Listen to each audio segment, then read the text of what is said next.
for voting tomorrow?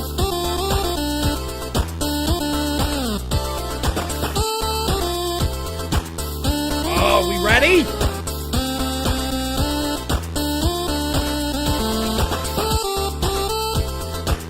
We're just gonna enjoy some tunes for a moment.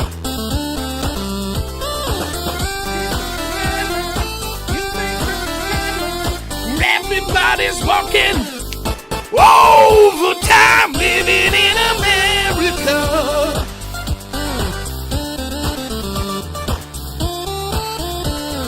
Living in America.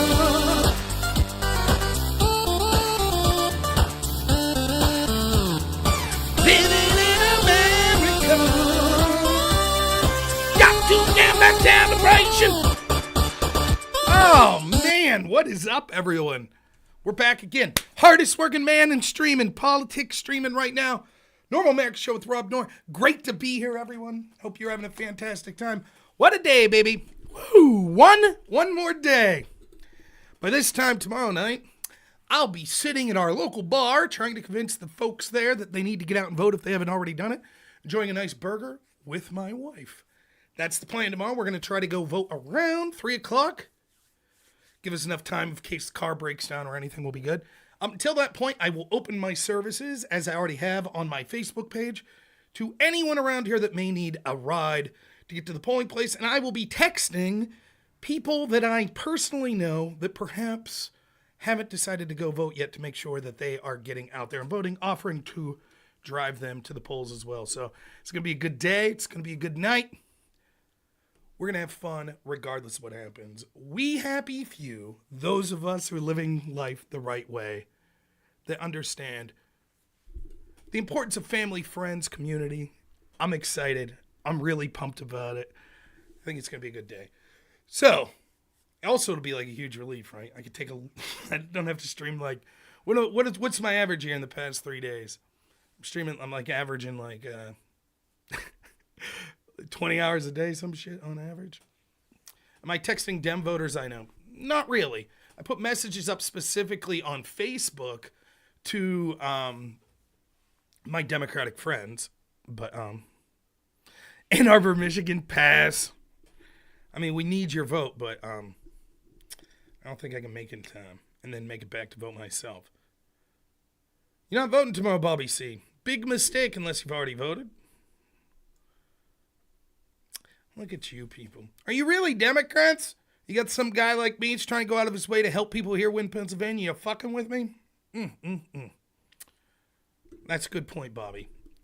Anyways, got a show for you tonight. I thought what we'd do is take a little audience input and make a bunch of shorts. Not necessarily shorts. Maybe up to 2 minutes. Maybe a little over, under that. We'll see.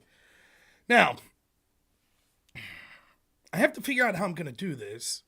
I mean, I know how to make videos, but I make the video, it records the video, I go in, I retitle the video, then after I'm done streaming tonight, I upload them all one by one. Problem is, if I don't title the video as soon as I make it, then I'll forget each topic what it was. Black Jaden, that's an excellent question. Here's what we're going to do. We're going to make a list of all the categories of people that we should make a video about as to why they should vote for Trump. So now we have young parents. Let's put it down. Sounds great. Why not? Of course, we'll take suggestions going through the night. Now, I'd like to be done streaming by 7. Maybe a little before then. Because I have to have time to upload these videos as well. It won't be any good if they're not up tonight. So, Amish. Oh, okay.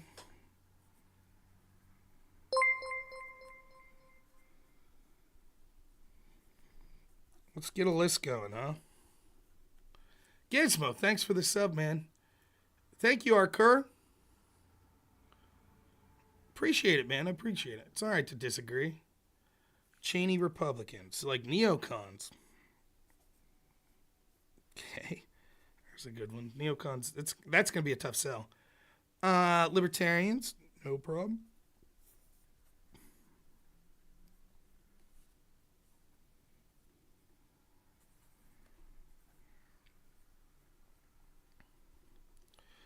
Hispanic Americans. Disabilities.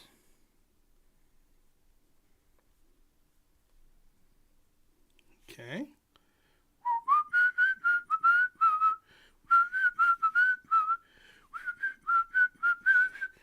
I won't say LGBT. We'll say gay Americans, Latinos.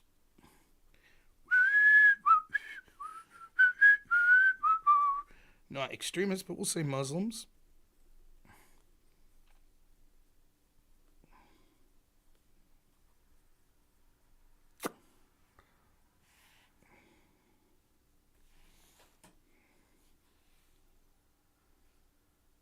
Puerto Ricans.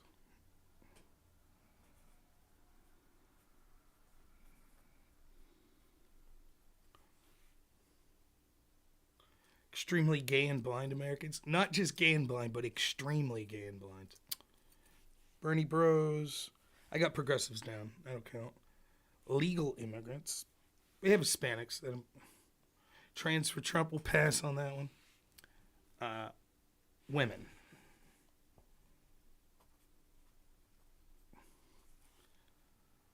Satanist, I'll leave out. Not big enough of a group to... All right, I'll read you what I have. Ready? And then let me know if there's any groups that you would like me to add. Young parents, the Amish, young people in general, neocons, libertarians, progressives, blacks, people with disabilities, gays, Latinos, Muslims, union members, Puerto Ricans, women, evangelicals, that's a great one.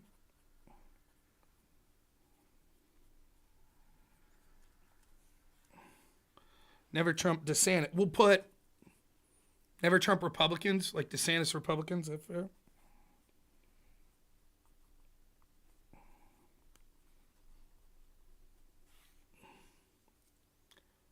Entrepreneurs.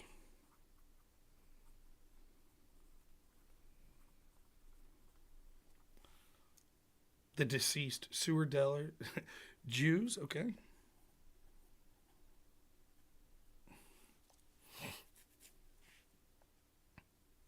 How are the Amish going to see this? Well, that's a great question.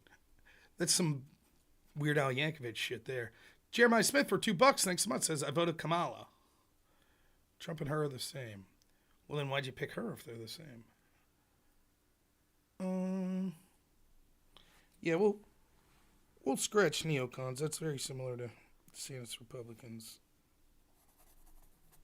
Don't want to repeat ourselves. Veterans.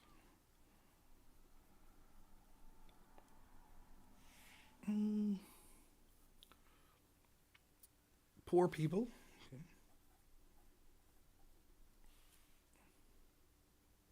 Rich people, entrepreneurs would be a lot of over there. People with nut allergies. Jill Stein supporters, I have progressives. What the heck is going on in Penn? I keep seeing it framed as going red and blue based on who's analyzing. I'll talk about that in a second before I get started here. Welfare recipients. We have poor.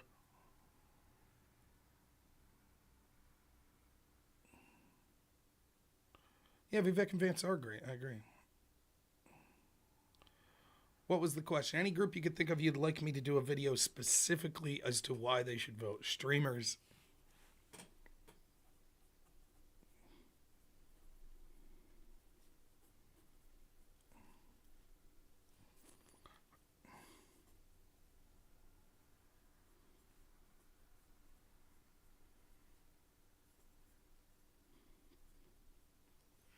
All right. Indianapolis Colts fan, can't help you. How about the benching their quarterback there, going with... I don't know, man. Say what you will about Flacco. He had that one year he had one of the most impressive playoff runs I've ever seen. So, all right. I think we're good. We got young parents, Amish. We'll just go with parents. Parents, Amish, young people, libertarians, progressives, blacks, people with disability, gays, Latinos, Muslims, union members, Puerto Ricans, women, evangelicals, DeSantis Republicans, entrepreneurs, Jews, veterans, poor people, streamers / media, animal lovers, and then I have people that care about norms.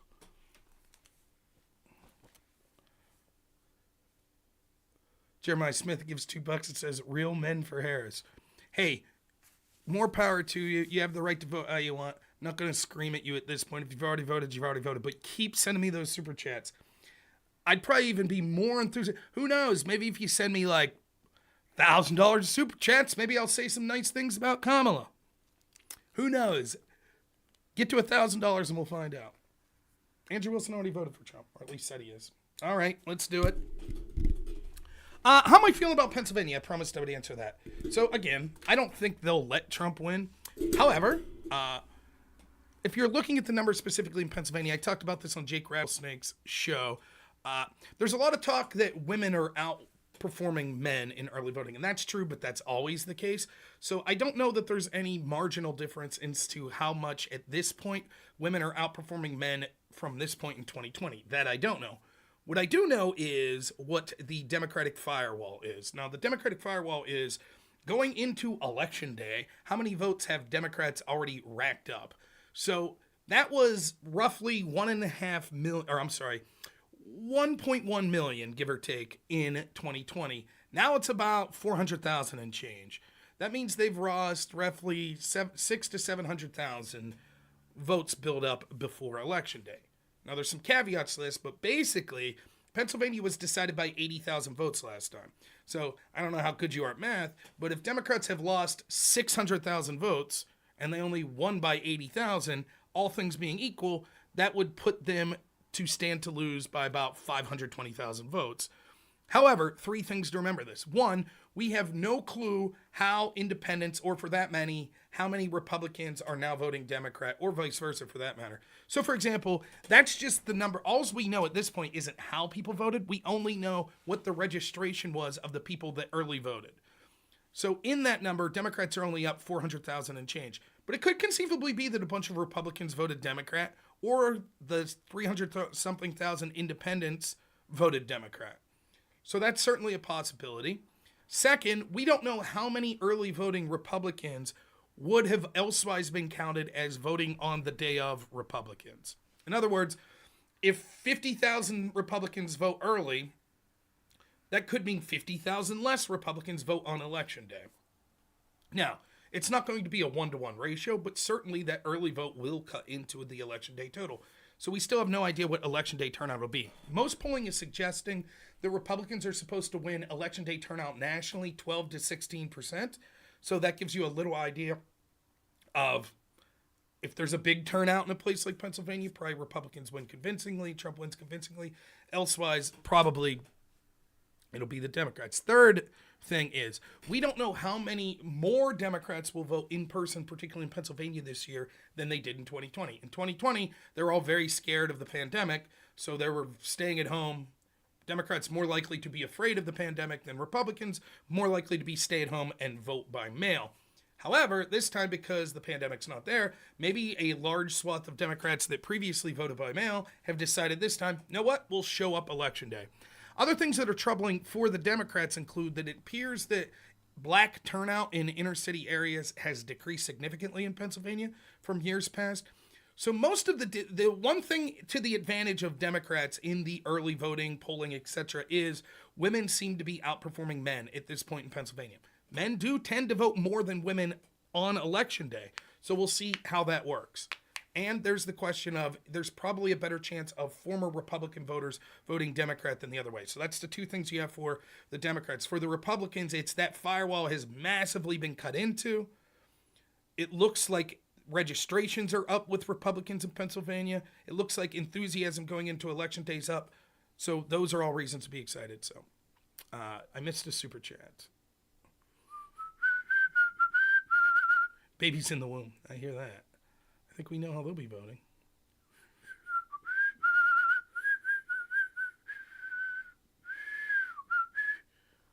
I thought I saw a super chat. There it is. First time gainer, $5, says, Kamala got my vote when she said she'd fix bad thing. Because bad thing need to be fixed. And she's going to fix bad thing. Keep it up, Rob. Good point. I didn't think of it that way. All right. Can you register to vote on Election Day? You cannot, in my knowledge, in any state, no. So it's been a while since the last day to register to vote here in Pennsylvania. What's up, Zen's forehead?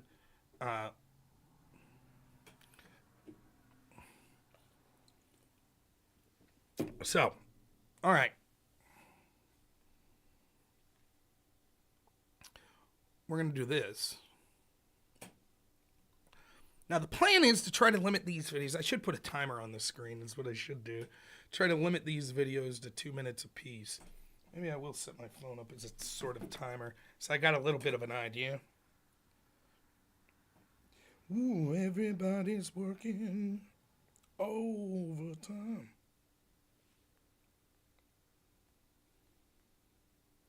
Respond to a couple messages here first.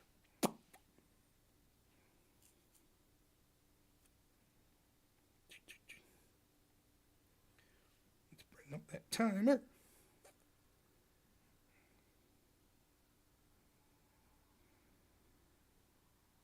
No, that's wrong. Stopwatch will do. Let's go this way. No, just this way. Come on now.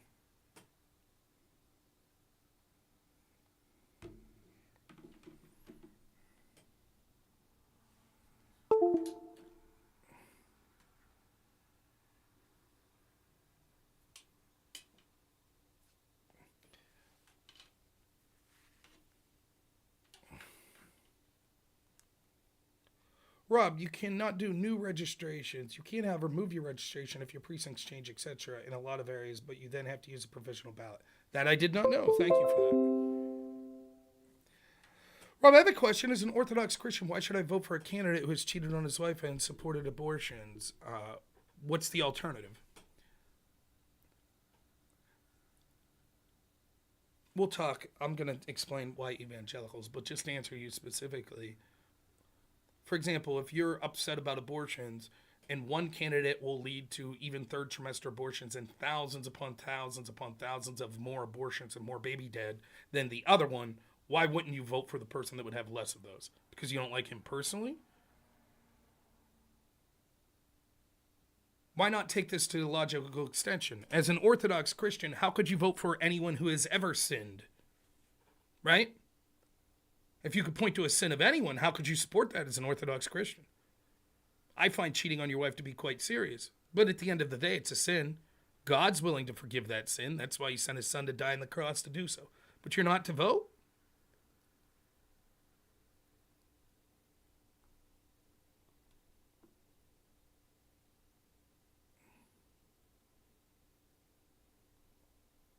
Seems counterintuitive. I'm sure when you get to heaven and you see all the babies that were murdered in the womb, in part because of a decision you made that you wouldn't vote for someone because they didn't say exactly what you wanted on abortion and because they cheated on their wife, you could say, but I felt good about it. I felt moral about it.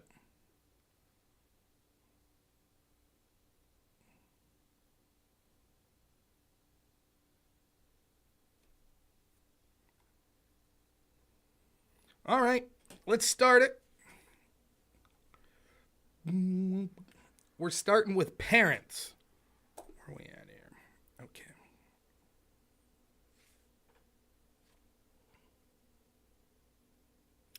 All right. We're going to try to do one take every time, so we'll try our best here. If you're out there and you're a parent, particularly of a young child, here's why you should consider casting your vote for Donald Trump and the Republicans here in 2024. The left, in particular Kamala Harris and the Biden administration, have set through a cultural change that has led to the indoctrination of our children, not just at public schools, but even insofar as many of our cultural institutions, even children's shows and staples such as Disney. The indoctrination of children is so overwhelming that many children are choosing to repudiate the way they are born, whether it be skin color, whether it be their gender, etc., merely because they want to fit in. Your daughters can't even compete anymore in athletics without biological men competing against them. We understood the importance of setting up athletic competitions directly for girls, which is why we had Title IX in the first place. Now that's been exploited going as far back by Democrats as the Obama administration that exploited Title IX to mean other things, and now it's totally being upset on its head because we have Democrats, including those in the Kamala Harris-Biden administration, that are forcing these institutions to accept biological men in these activities. In addition to that, as a parent, you know that it's become more difficult under a Harris-Biden administration to be able to afford staples such as groceries, rent, and you know it's going to be more difficult to afford to provide education opportunities for your child. Lastly, you need to look at what the future of this country will be. It doesn't matter if you're Republican, Democrat, anywhere in between. Your children need to grow up in a country where they have more opportunities than you have. Is that going to be the case with a porous open border, with runaway inflation, and with leaders in our country that are concerned more about other countries around the world than right here at home? The choice for Trump 2024 is easy for parents.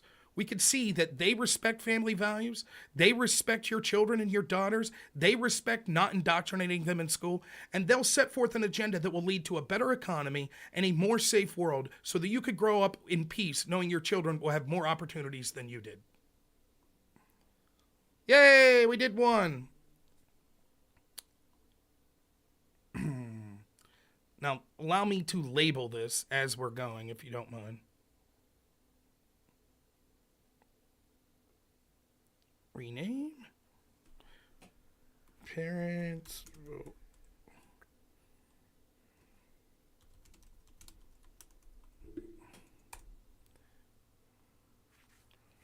All right.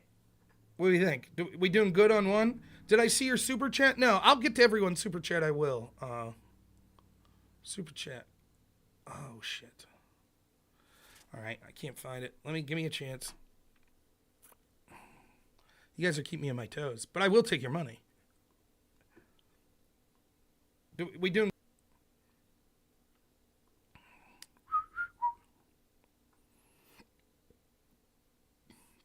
Mario for $2 says, if Trump wins, do you think we'll see BLM style rides? Yes. I don't know how else to put it. Right now, you can see places like in D.C. that are already boarding up their communities. All right. Parents down. We got Amish, number 2.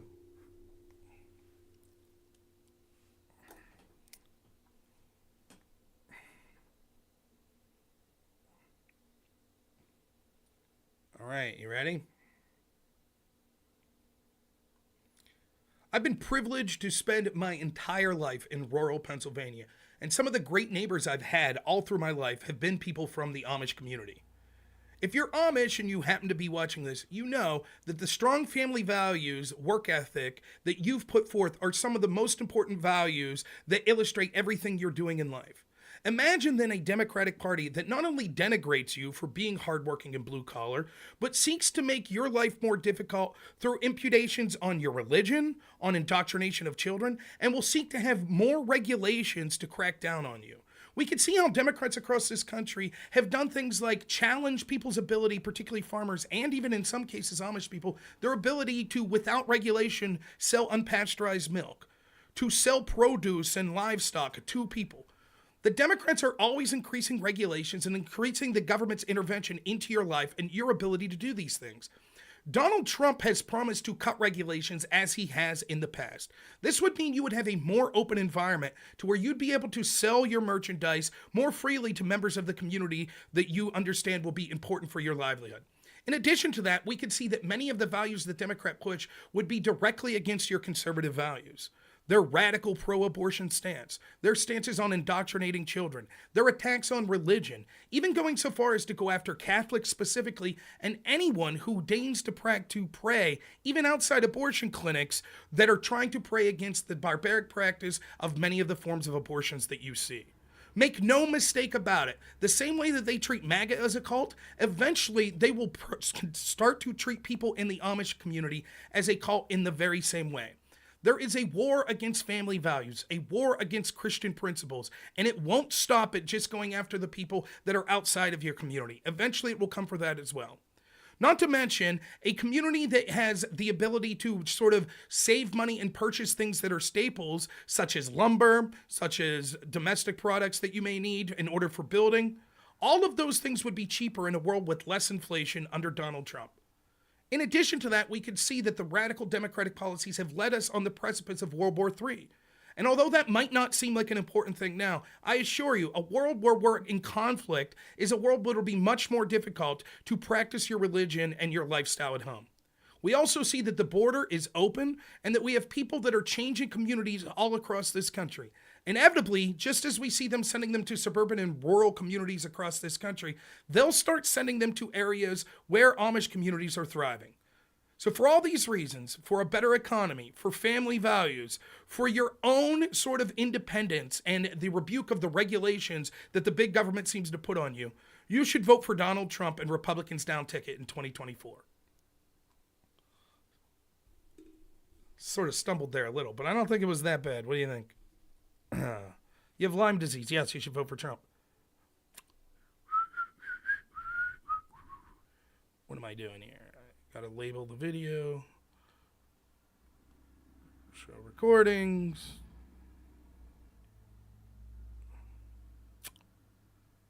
Did that not record? Get out of town. I had to record.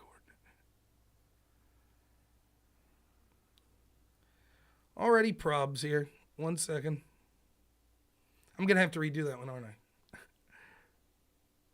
No shit. Oh, no, there it is. Yeah, there we go.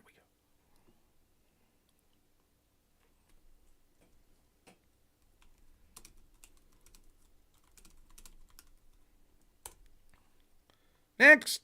All right. Next, we got young people. Okay.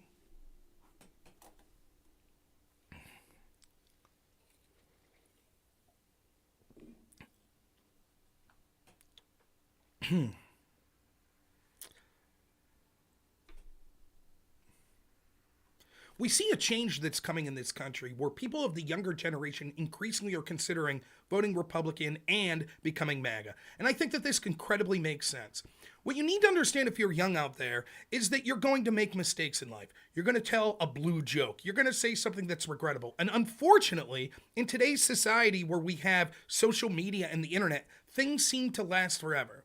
The Democratic Party and folks like Kamala Harris will ruin your life even 30 years from now if you deign to go against them on even the smallest thing. Even if you reliably agree with them for 30 years, who's to say that 30 years from now you don't apply for some great job and all of a sudden Democrats will go through your old yearbook, find one bad joke that you told, and use that to judge you the rest of your life? We understand as Republicans, as people that are voting for Donald Trump, the importance of humor. One of the Democrats' strategies right now is to go after Republicans as all being hateful racist because a stand-up joke that's known for roasting people made an off-color joke. That shows you just what they think of your ability to have fun. They claim to be the party of joy, but the truth is they're the party of humorless scolds.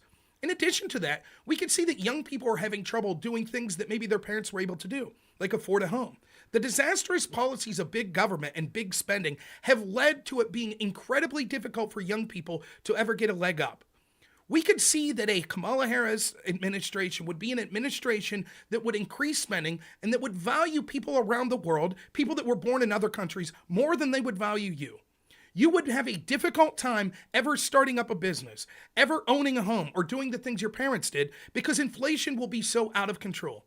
I understand the promises that come from someone like Bernie Sanders and progressive like that say, we'll give you free health care, we'll give you free house credits. It sounds good. But the truth is, Bernie Sanders isn't going to have to pay that bill when it comes time to be due. It will be you. That's why we need a president that's going to cut regulations. That's why we need a president appointing someone like Elon Musk that's going to make sure that we're cutting so much of this government spending and waste. Because you will be hardworking, you will be someone who goes out and achieves, but if the government massively spends the money that you're earning hard, you won't have the ability to have those opportunities that generations before you had.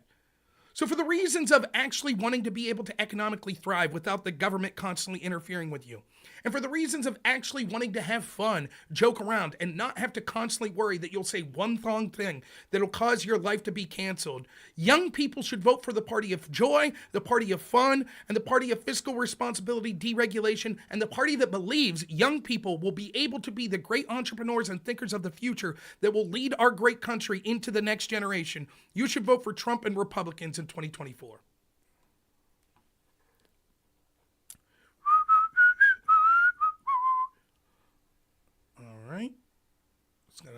label it, and then we'll...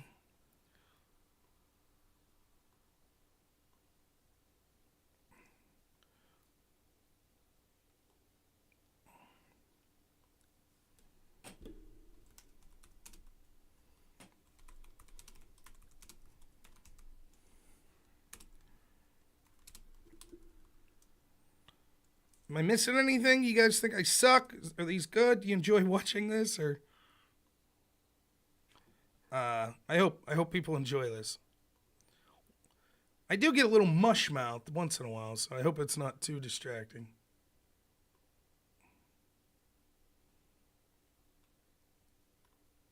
Okay.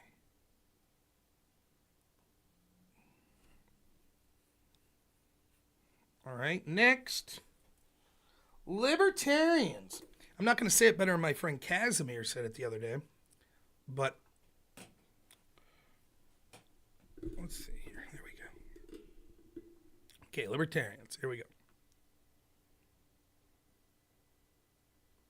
One of the things that's frustrating for libertarians is the fact that it oftentimes seems like there's no good choice. If you have a problem with the government, the state, or the size of it, it seems difficult to vote for one of the two parties that in their own ways have increased the size of the state and increased their effect into your life over and over for decades past. In fact, there's a solid argument to be made that Donald Trump, despite his record in his first term, his rhetoric, actually increased the deficit and the size of government in different ways.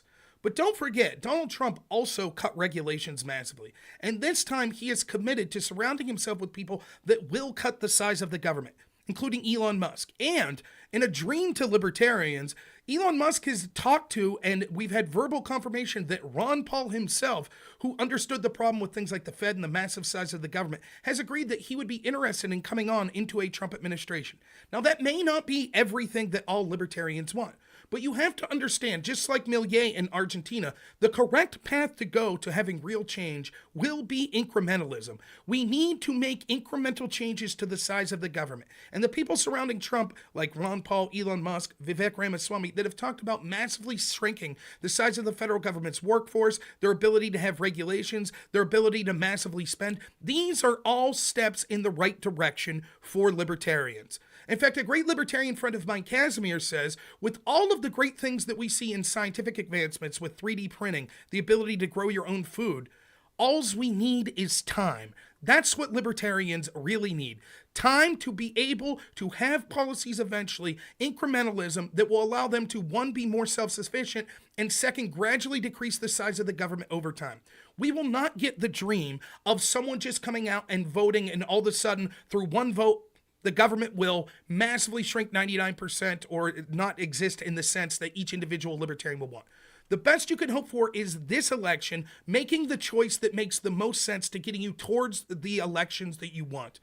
Is it Donald Trump with people like Elon Musk, Vivek Ramaswamy, and Ron Paul? Or is it the party that will massively increase the size of the government, involve us in boondoggles all around the world, and will use the disinformation czars that they're pushing to censor the First Amendment so that the thriving libertarian communities online where such great information is shared will no longer be able to exist, or rather only exist at the whims of the state and the government. So for all those reasons, even though it may feel like pinching your nose, you should vote for Trump 2024 and the Republicans down ticket. Not because you think they're the perfect candidates, because based on the alternative, they're at least a step in the right direction, or they will buy you time so that you can become more self-efficient in the meantime.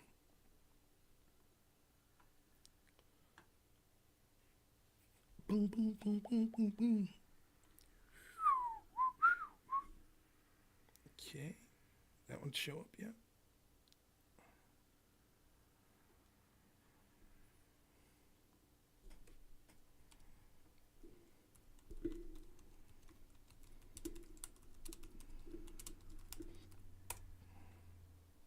Oh, I titled that Librarians. Should I do a video on librarians as well?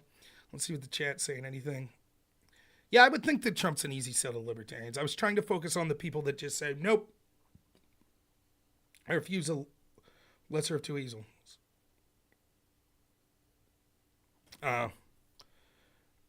There's good things and bad things about ranked choice voting. Overall, I'm against it.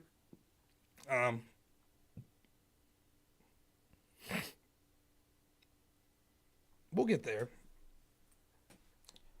How about when you say greenies, what do you mean? The next one's progressives. All right, let's do progressives. I have to be completely honest that I am not a progressive. In fact, as someone who's sort of small government libertarian adjacent, many of the policies that progressives want would be antithetical to the things that I want. However, I know many progressives that are good people that want sort of the same things out of our country that I want. We just disagree on how to get there. We all want people to be healthy. We all want people to be happy. We want them to have opportunities. We just have disagreements on how to get there. So as a progressive, it might seem that you don't want to vote for someone like Donald Trump or Republicans that seem to advocate policies that maybe wouldn't be your forte. But I would argue this is a unique year for progressives and why they should strongly consider voting for Trump 2024 and Republicans down ballot, or at least voting third party and rejecting the Democrats. The Democrats do not care about your values. They're ran by people behind the scenes that are interested only in enriching themselves. They pander to you come election time and tell you that they're going to have a bunch of progressive values, but they only do it insofar as it's politically beneficial to them. When we see people that are actual progressives that try to do things that the progressive community would like, some of the things RFK wanted, some of the things that Bernie Sanders wanted, or even someone in the Green Party like Jill Stein, we see how they are treated by Democrats. In fact, Democrats were so scared that there could be some more progressive politicians that would win a primary that they lied to their voters, including progressives, and said that Joe Biden's cognitive health was fine. And then once the primary was over and Biden was the de facto winner, they then ousted him and installed Kamala Harris, another person they knew would be able to control. And you'll be told for another 4 years that your progressive values need to be placed on the back burner so that you could have beat this evil this time and next time they'll get to you. But they won't get to you. Even with someone like Jill Stein, who may not be your cup of tea, or she may be, do you see the ads that Kamala Harris is putting out? She's saying that she is a stooge of Vladimir Putin. And this is the truth. Just like Bernie Sanders was maligned in 2016, any true progressive that's actually a threat to our institutions and the establishment will be maligned in the most unfair ways. The dirtiest tricks that you see employed against Donald Trump will now be employed against real progressives, and you can see that playing out with people like RFK and people like Jill Stein. I assure you, any chance that you ever have of an actual progressive coming to power in positions of either a third party or in one of the two major parties will be stymied by the very institutions that have done so for so long and lied to you and made sure that you didn't have a voice in the Democratic Party for years now. So the best thing you could do is repudiate the establishment Democratic Party as it is now. Let them know that this can't stand, that they must understand the voice of the people and listen to them. Because if it doesn't change, they're going to continue to only serve their corporate masters and make sure that none of the values that you have will ever be pushed forth. Lastly, you may be saying, but you already admitted that you're not a progressive, Rob, so why would you want to be helping me? For me, the biggest issue is our government in this country does not represent the voice of actual Americans. I don't care if that means libertarians, Republicans, conservatives, Democrats, white people, black people, straight people, gay people. All of these groups is who I'm talking about, and I'm certainly including progressives in that group. I would be happy to have a system where our voices are actually heard and we can have a robust debate on the progressive policies that you would want. But those debates are irrelevant in a world where your voice doesn't matter because institutional control means that you are told you have to choose between a puppet that the Democrats offered versus actually having a real voice and input into our system. For those reasons, you should vote for Trump and Republicans in 2024, or if you can't do that, vote third party.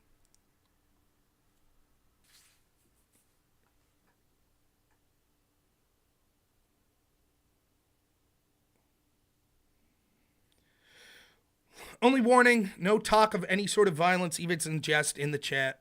Looking at you, Rebone.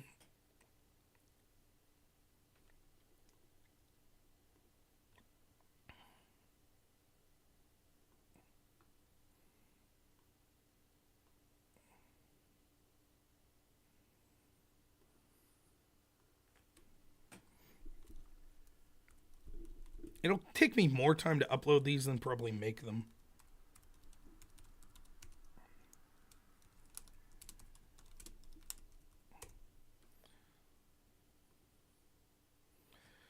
Okay.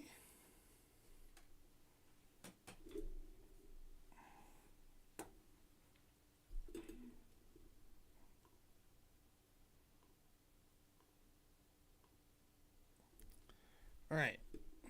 Black people. Communists would be very similar to progressive, I think. I didn't do environmentalist yet.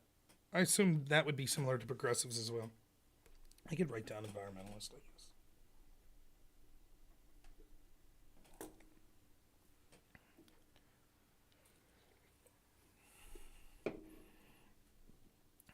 Okay.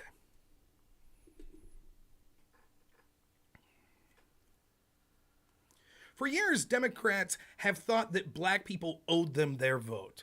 They've looked at the black community, pandered to them, and said, if you just vote for us, all of the problems that you're seeing in your communities will eventually be alleviated. But instead of actually doing things to actually improve on the issues that black Americans are concerned about, all they do is pander to them and then pretend that the other side are evil racist.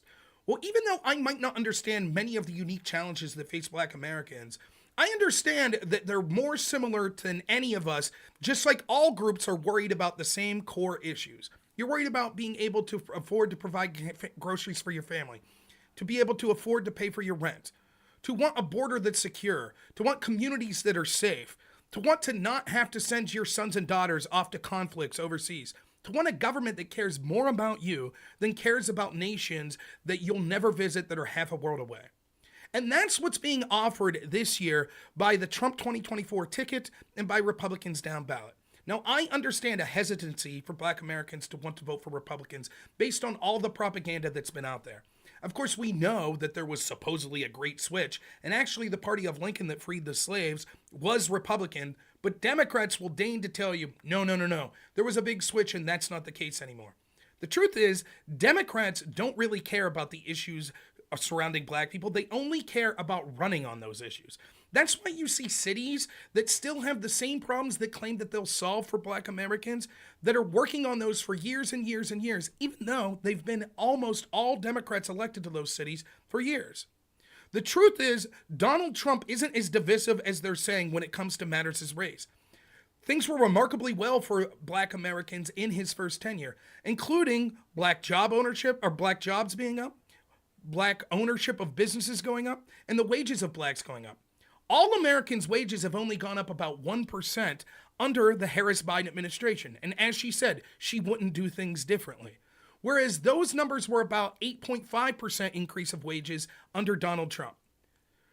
Black Americans understand their communities are now being opened up to people that don't share their culture, such as illegal immigrants or immigrants from other countries that are being put into those communities. Black Americans that have been struggling and wanting the government to help them out and give them a hand up for years are finding out that illegal immigrants are getting thousands upon thousands of dollars as black people through this country struggle mightily. We know when there's increased military action that's necessary in this country, black Americans disproportionately are those that are being asked to go fight. Donald Trump achieved a world of peace through strength. Democrats are achieving a world that's on fire, that is likely to send more U.S. troops overseas. And when it comes to education opportunities, we can see that these schools are becoming indoctrination chambers that are more interested, instead of teaching people skills that will help them improve, more interested in indoctrinating your children to values that most black Americans don't share. Black Americans are disproportionately conservative when it comes to white Americans and other groups. You have those conservative values. You have those family values. Democrats are more interested in pandering and telling you that you need to have access to abortion because the truth is, as some of the people that originally advocated so strongly for abortion, they don't want a lot of black children to be in existence. They keep dividing us because by pandering to you on race and pandering to groups like me about issues like race and other such things, we stay divided and don't understand that our institutions don't care about either of us. The things that we should all value, a strong country, our children being safe, being able to afford to live, being able to have opportunities to do things like grow a small business. All of those things are better in a world where we have a government that answers to you. We could see that Trump was willing to listen to leaders in the black community and do things like have prison reform, something that wasn't even achievable under Barack Obama. The idea that there needs to be individual pandering to people based on skin color is ludicrous. Republicans will treat you as Americans, as individuals, not as a monolithic group. They won't treat you as a group that has to vote for them no matter what, or you're not really black, in the words of Joe Biden, if you don't vote for them. I understand the apprehension to try to vote for a political party that historically many people haven't. But ask yourself this. Why wouldn't you vote for a party that you could see that your pocketbook was doing better, that the border was more secure, that there wasn't these issues of all of a sudden violent criminals on your street being left out with cashless bail because of Democratic prosecutors that allow these sorts of actions to occur? So you shouldn't vote for Donald Trump and Republicans because you're black. You should vote for them because you're an American, because you care about your child's safety, you care about the future of this country, and you care about being able to afford to provide for your families in this great country going forward. All right, what was going on here? Missed call.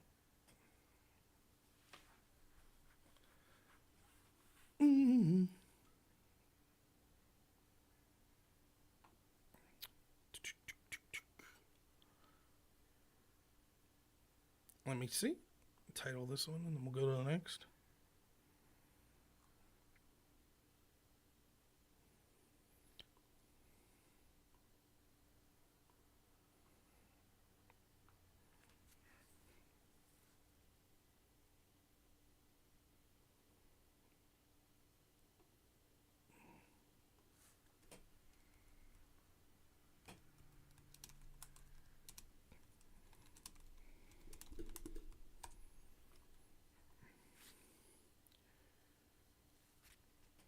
Thanks, Max. I appreciate it. No, I've no. The only notes I have are just the categories that I've written down. Where are we at next? No notes. To be honest, it'd probably be better if I did have notes. This one's a little tough. People with disabilities. Okay. All right, let's do it. I spend a lot of time streaming and talking about politics, but some people don't know that my day-to-day job is working to adults with disabilities, including intellectual disabilities like autism. And I've come to learn so much from working through these people. I had a love for people with autism and other developmental disabilities growing up, as I happen to be blessed to have many great members of my community that I developed lifelong friendships with. And I was interested in jumping at the opportunity to work in this field. What I've learned is that people with disabilities are incredibly, incredibly hardworking people that are just like me and you. People with disabilities want things primarily just like I want: a family, loved ones, an opportunity to have a job, an opportunity to have independence. And those are the same values that I desire most, which inspires my political beliefs. That's why I'm a populist. That's why I'm someone who wants minimal government involvement. And for those reasons, I think that people with disabilities should consider casting their vote for Republicans and Donald Trump here in 2024. Too often, Democrats who talk a big game often just want to divide us and pander to groups that they see as oppressed. Well, I'm here to tell you, most of the people I know with disabilities, they don't feel oppressed. They feel like they're just as capable as everyone else. Sure, they're realistic and face unique challenges, but that doesn't mean that they always need someone holding their hand and pandering to them. They understand that they just need to be given access to opportunities, and they will use those opportunities to show just how incredible they could be. The same is true of people with all sorts of disabilities all around this country. Democrats and people like Kamala Harris will pander and say, we need to take care of these people. They need to be treated like they're children and that they're beyond reproach. That's not true at all. They'll be told, oh, well, you can't vote for Donald Trump because he made a joke with someone with disabilities. It's a hoax. That's not what was going on. He made a joke at someone who happened to have a disability, but it was a movement that Trump makes all the time when he's mocking people. People with disabilities have a sense of humor. People with disabilities, again, are just like me and you. They don't need to be lectured. They don't need to be pandered to and treated like they're so special that they're unable to take a joke and must vote against their own interest and to be pandered to because someone told a joke at some point that wasn't even at their expense. Under Donald Trump, the country was better off for all Americans. The economy was better. The border was more secure. The world was safer. And despite what Democrats may have you believe, these are the same values that people with disabilities will want most. So if you're interested in being treated as a human being and not as a disease, if you're interested in having opportunities to be able to work hard, to be able to grow a family, to be able to be treated with respect, as opposed to be able to be treated and infantilized by a group of people that think they're better than you and will just pander to you, then I strongly urge you to vote for Trump in 2024 and the Republicans down ticket. All right.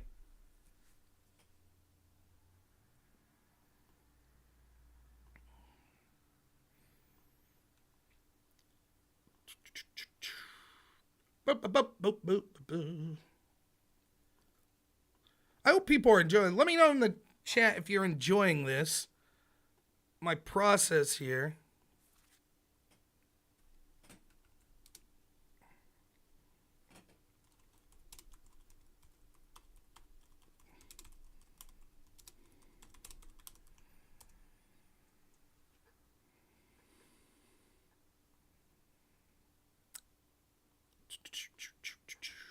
Yeah, disability is it's tough because what has either side really advocated specifically for people with disabilities? But I think in general, like what I said there is true. People with disabilities want the same things as me and you, and I think many are tired of being pandered to. The same is true of all of these groups that are considered oppressed. All right, next, gays. Okay, get a sip of water.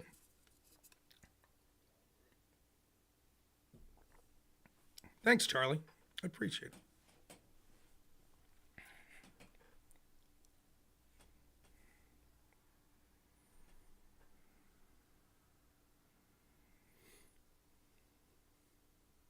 I'd like to take a minute to talk to gay people that are considering on how to cast their vote going into this 2024 election.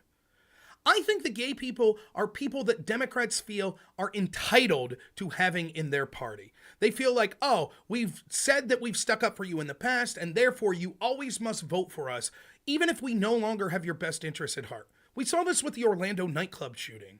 All of a sudden, groups that were also being pandered to by the Democrats were more important than gay Americans. Gay Americans decided that they were upset about the treatment they were getting at some extremist and religious groups and decided they wanted to practice their Second Amendment right. Yet they were largely ignored or demonized by the Democratic Party that said, shh, you must wait your turn. It seems like often gay people are now the lowest priority amongst the Democratic coalition because they feel like we've already given you everything you need, so you need to just be quiet and keep voting for us or else you're not a real ally. This is an absurd belief. It turns out, shock of all shocks, that most of the gay people I know have the exact same priorities as everyone else. They want to be able to afford their rent, to afford their groceries. They want a world that's safe. They want a border that's secure.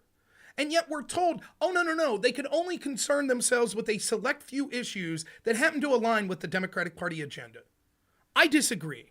You see, many prominent figures in the gay community have spoken out against some of the most radical impulses from Democrats, including but not limited to much of the discussion about trans issues and the indoctrination of our children.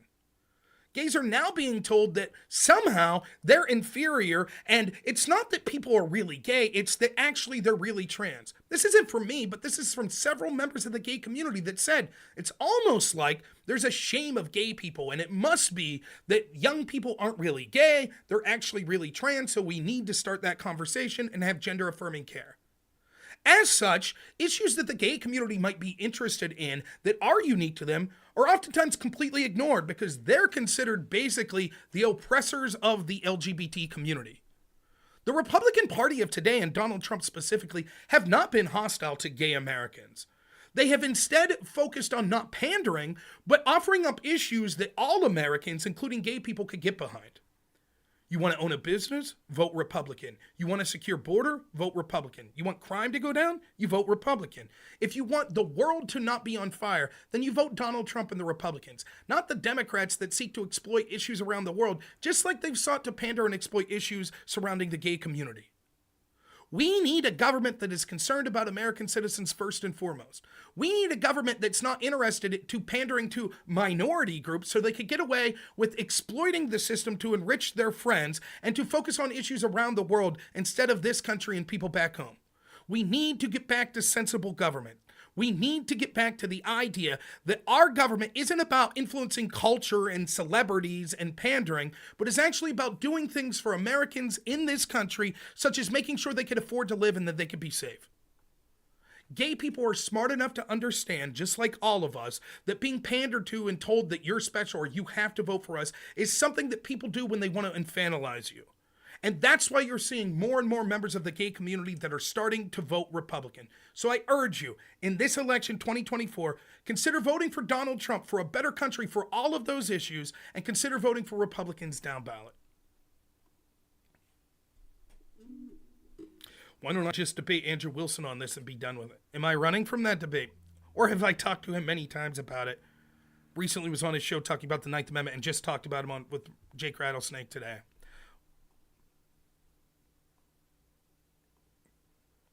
If it's an issue that you don't like me doing a 2-minute video on, it's to trying to help win the election, by all means, start your own channel and do your own videos.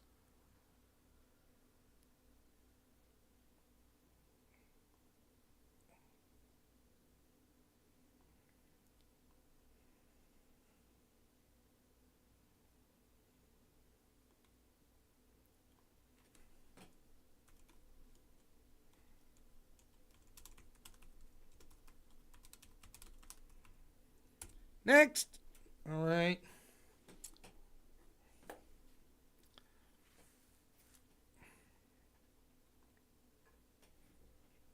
Okay. Excuse me.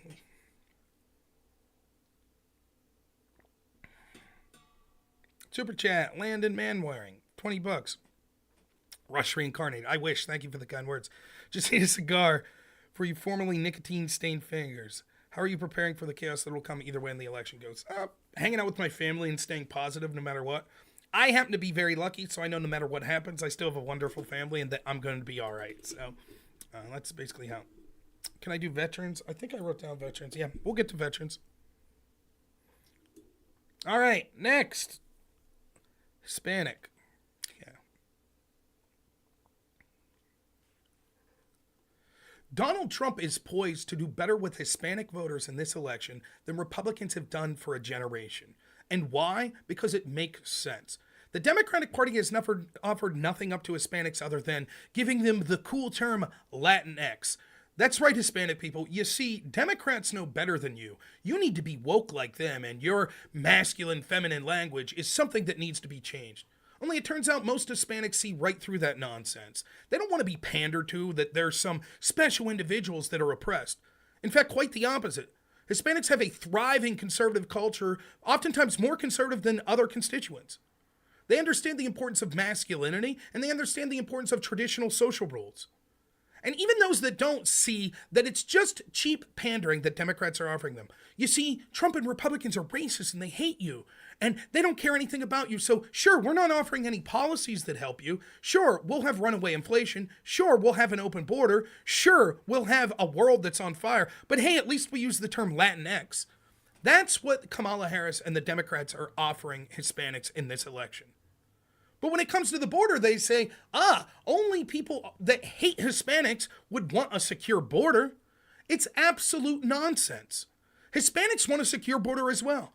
In fact, the people that came here legally, or whose generations ago came here legally, are oftentimes the most angry at the fact that we're now being told that we just have to open the border to anyone that wants to come there, regardless of the reason. It was Hispanic communities in places like Texas and on the border that were overwhelmed with the glut of illegal immigrants, and they were told over and over, shut your mouth. It would be racist for you to speak up. But we know that those communities were being overwhelmed and didn't have the resources to keep up with them. Of course, the very well-off white people that called these Hispanics racist for not wanting their communities to be mass invaded, when all of a sudden we sent a handful of illegal immigrants to their communities like Martha's Vineyard, not for us. Send them back to those Hispanic communities. Listen to the derision as which many of these elite Democrats talk about the Hispanic community. Oh, well, we need people to mow our yards and to clean our homes. What a joke. It turns out Hispanic people are just as capable, shock of all shocks, as every other group of people at doing the things that Americans do. Entrepreneurs, working blue-collar jobs, going off to higher education to have white-collar jobs.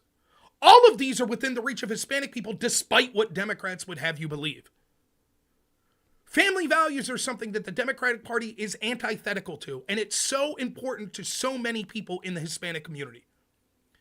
And all of the policies that we saw 4 years under Donald Trump compared to 4 years under the Harris-Biden administration regarding the economy, regarding the world, and the idea that we're now on the precipice of a litany of wars, all benefited all Americans, including Hispanic people. If you're interested in a party that will just pander to you and treat you like a child, then by all means, vote Democrat, vote for Kamala Harris. But if you want a party and a president that will treat you as an individual, that's as capable as every other group in this country, that understands your importance and the values that are so rife throughout all of this country of conservative values, Christian values, family values, and many other values that are shared with Hispanic Americans and people of all ethnicities. If you want a party that will actually vote for your economic interest and respects the fact that you're here legally and did things the right way, then I urge you to vote for Trump and Republicans in 2024.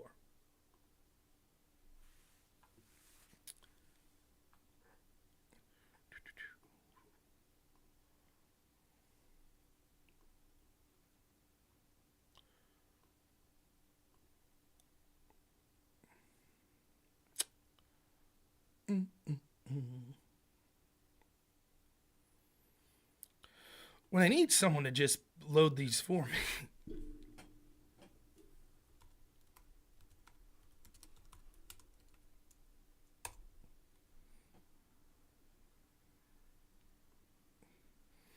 If I can include active service members with veterans. See what I can do.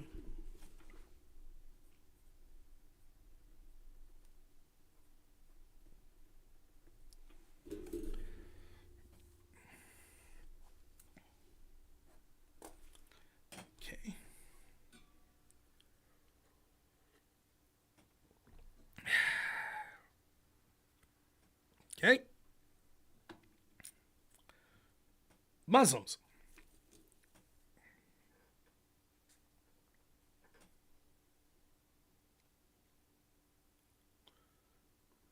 Democrats are shocked that you see Muslim leaders around this country that are actually putting their endorsement behind Donald Trump and Republicans. But why should they be shocked? Democrats are a party that is antithetical to all values conservative. And let's be honest, the values that Islamic Americans share with so many other in this country are conservative values. Do they really think that Muslims are cool with the OnlyFans culture? Are cool with the culture that says that we should not only have abortions, but celebrate abortions up to and including up to the third trimester? Where Kamala Harris was asked specifically, could she think of one policy that she would be in favor of that would limit abortions? And she said it should be left up completely to a doctor and a woman. That actually at Democratic rallies had abortion services there? Are Democrats really shocked that Muslims would be opposed to something like this? Or perhaps the fact that Democrats are talking out of both sides of their mouth, including Kamala Harris, when it comes to the conflict between Israel and Palestine. By no means is this an issue that's unique to Muslims. Of course, all people, including Muslims, may have an opinion on what's going on there. But that's how the Democrats feel about Muslims. They feel that they have to pander to them and say, we assume this is where you stand on the issue of Israel-Palestine. So we're going to criticize Israel when it comes to messages that are put in districts that have majority Muslim populations. And yet they're running the exact opposite ads when it comes to areas that have a more Jewish population. Why do you think that is? Because once more, it's not that Kamala Harris or the Democrats have policies that they think would be better for Muslim Americans. Quite to the contrary. They think that it'll be enough to just pander to those Americans and people in the Muslim community just up into the point where they win the election and they could go back to ignoring them. Muslim Americans also, shock of all shocks, are concerned about things like the cost of living, a secure border, and things like not wanting a world where conflict is rife. Many of our great Muslim Americans came to this country because they were tired of the situations they saw in countries around the world. Many people were born here and are Muslim because they understand the importance of strong community values and strong values within their church. These are all things that we have seen Kamala Harris and the Democrats suggest that they would be against. They're even for forcing religious institutions, such as Catholics and others, to adapt their radical policies on things including abortion. The Democratic Party is the party of embracing transgender ideology, including the indoctrination of children into this ideology. Are Democrats really shocked that Muslim Americans don't like this? Are they really shocked that they would respect someone like Donald Trump, who has not only showed that he will have a world of strength through peace, but has been willing to go into all communities and treat them as individuals, as opposed to pandering them as some oppressed minority. People like Ron Paul have signed on to the Trump administration and endorsed him. Ron Paul, who spoke up so vehemently against the mistreatment of Muslim Americans following 9/11, where we saw neocons that are now with the Democratic Party and Democrats do things like weaponize the Patriot Act to spy on mosques all across this great country. The truth is, Muslim Americans want a country where they could practice their beliefs, where they're not being indoctrinated and pandered to, where the economy is going well enough for them to do things like start businesses, increase the amount of ability to care for their family. They want a world that's safe. They want a border that's secure. And the Democratic Party is not offering any of that. They're just saying we're entitled to the Muslim vote. And make no mistake about it, they will show their contempt for Muslim Americans that decide not to vote for Kamala Harris. So for those reasons, I think that you should strongly consider, if you're a Muslim American, of voting for the Trump 2024 ticket and Republicans down ballot. Together, we'll make this country great again, we'll have an economy that works for everyone, and we'll support the strong family values and religious freedom that the Democrats seek to take away from us.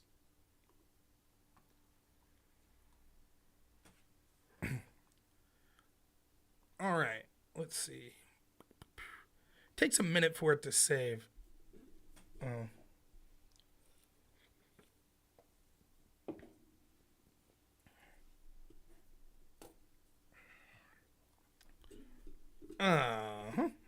Okay, let's check.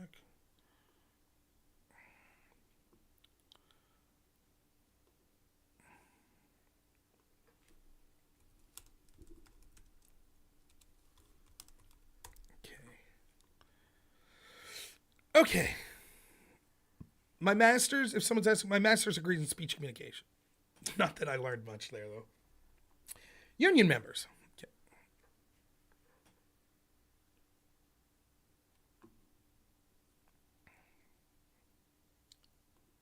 I live in rural Pennsylvania, and growing up, it's a very red community. Almost everyone's Republican. But many of the Democrats that I did know were Democrats because they and their family had always been Democrats because they were union members. I started to envy a lot of people that I knew that were Democrats because the union jobs that many of them had were fantastic jobs and were well above the average pay scale in the communities that I lived. And I unfortunately have to tell union members out there right now in the country today in 2024, the Democratic Party is not the party that claimed to once represent your values. Sure, they still do things like talk to union leaders and seek your endorsement, but they don't care about policies that would actually benefit you. They think that if unions send them money and they kick some of that money back, that that's enough to get your vote. But the truth is, Democratic policies have been policies that have shipped working class blue collar jobs overseas for decades in this country, and now the situation is getting worse and worse. Donald Trump's someone who understands the importance of bringing business back to this country. This will affect all workers in this country in a positive way, up to and including and especially union members. It's why you see so many unions that are now, for the first time in quite some time, not officially endorsing Kamala Harris. In fact, some unions are outright claiming an endorsement for Donald Trump. But why? It's not because Trump's pandering to unions. It's because these people understand, be the union or not, that the world and the country will be better off, especially economically and with jobs, with a Donald Trump presidency. We have 4 years of Trump and we have 4 years of Harris, who basically has admitted she wouldn't have thought of anything she would have done different than Joe Biden.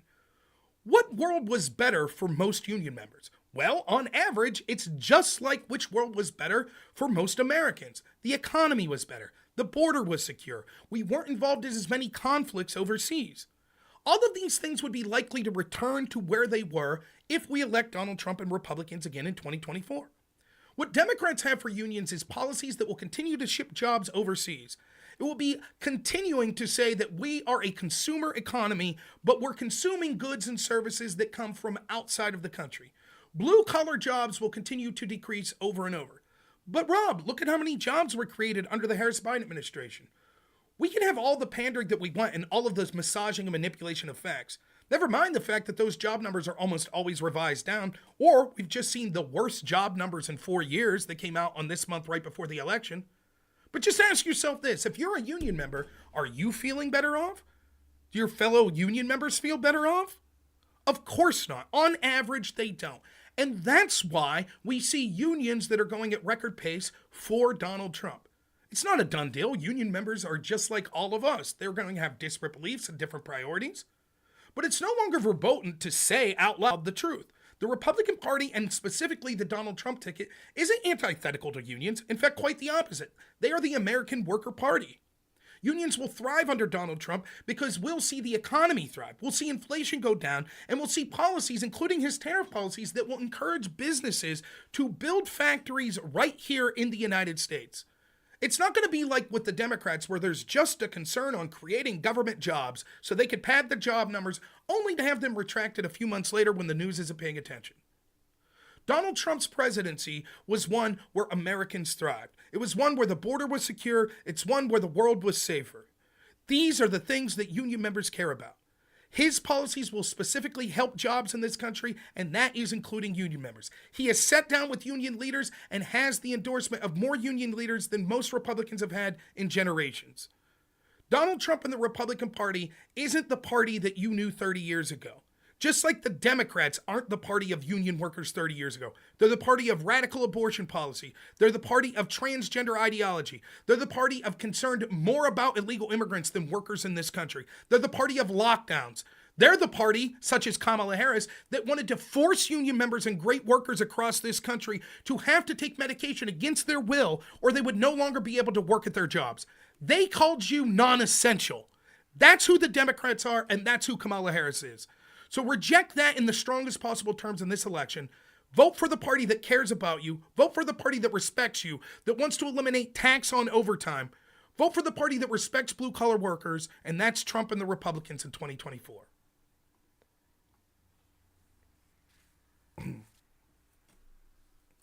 I got Kamala ads on my video. Boom! Kamala's sending me money, huh?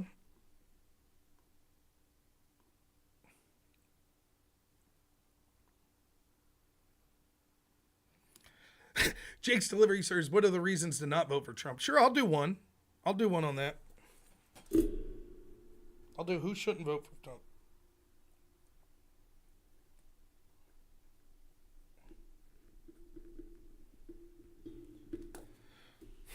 We'll get there. All right.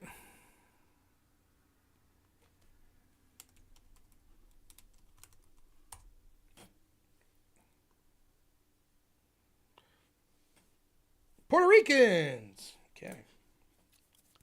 Let's do it.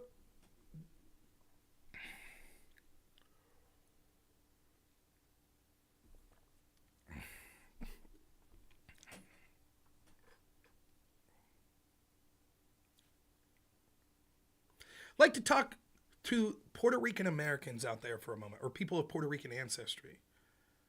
Isn't it interesting that finally the Democrats are talking about problems that people in your community have? Of course, they didn't care about problems that you had with things like garbage and landfills being filled up in Puerto Rico, and they spoke very lowly when huge natural disasters would affect the island of Puerto Rico or the people therefrom. Now, they didn't really have much to say then. Of course, they could spend time just blaming Trump for the disasters, and they could spend time saying that people were racist and pandering to you for supposedly your racial origins. But what they couldn't do is actually work on solving things that were problems in your community. No, they didn't care about that. But boy, oh boy, now they're going to tell you on the precipice of this election, they care about you again. Why? Because a stand-up comedian told a joke. That's why. Not Donald Trump, not elected Republican officials, not even someone from his campaign. Nope, it just happened to be a roast comic, who, by the way, his best friend is Puerto Rican and vacations in the island of Puerto Rico and loves Puerto Rico, doing what he always does, roasting the things that he loves. The Democrats think that that's enough to get you to want to go out and vote for them. Ignore the fact that they haven't really done anything to make your life or the average American's life better. Notice they're not talking to you about their record anymore. No, instead it's Trump's a threat to democracy and they told a mean joke, so you should vote for us. That's how little Kamala Harris and the Democratic Party thinks of you. They think that you're soft enough that some comedian telling some joke means that's all you need to go ahead and go out and vote for them. Oh, but don't worry, influencers that they paid that happen to have Puerto Rican descendancy also say, oh, that was too much for us. Good for them. No one will begrudge anyone for voting for whatever reason they want. But I choose to believe that there's nothing special about Puerto Ricans that somehow makes them softer than the rest of us. In fact, contrary to that opinion, many of the Puerto Ricans that I've met in my life were fantastic, strong people, including when I worked trimming Christmas trees for a living, and two of my best friends there were some of the hardest working people I've ever met, who happened to come from the island of Puerto Rico. I haven't seen that softness that the Democrats claim you are. I haven't seen people that are willing to vote against their own interest or not make ideas or decisions based on what they think the policies are that would benefit them. But the Puerto Ricans that were told by Democrats are so weak that some random comedian's joke would be reason enough to not vote for the Republicans and Trump in 2024. Puerto Ricans, like all Americans, were doing better economically when Trump was there compared to the 4 years of the Harris-Biden administration. Our border was more secure, something that, shock of all shocks, yes, Puerto Ricans actually are concerned about. We're now on the precipice of multiple wars and the U.S. involvement of them in places like Ukraine, the Middle East, and elsewhere. Closer to World War III are we today than at any point since the Cold War. But don't worry about any of that. Here, take a look at this joke. That's reason enough to vote against the Republican Party in Trump 24. How much was Kamala Harris or the Democrats talking to the Puerto Rican community before this joke from a comedian? Do you think all of a sudden they care? Do you think all of a sudden they're going to say, oh, and we know of the unique challenges on the island of Puerto Rico, we're now going to step in to help solve those? Or do you think maybe, just maybe, just like they do to so many other groups, they're just using this as a political issue and pandering to you? So if you're tired of being pandered to, like somehow you're so much softer than all other Americans, oh, white people and black people and men and women and people in the LGBT community, they could all take jokes, but not the Puerto Rican community, not them. I refuse to believe it. I think that the average Puerto Rican sees through this, sees that it's pandering, and understands that they should vote for the policies that will ensure their economic security, their border security, and a secure future throughout the world. And they're not going to be pandered to by a Democratic Party that doesn't stand for the values of any Americans, let alone Puerto Ricans. I think for those reasons you should repudiate this obvious pandering and insult to the Puerto Rican people that somehow they're so soft that they can't handle these jokes, and vote for Republicans and Trump in 2024.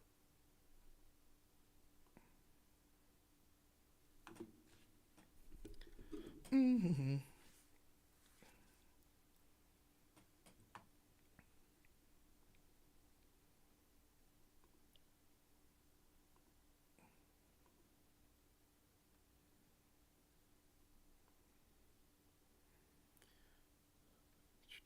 Takes a while to load. What's going on with my mouse here?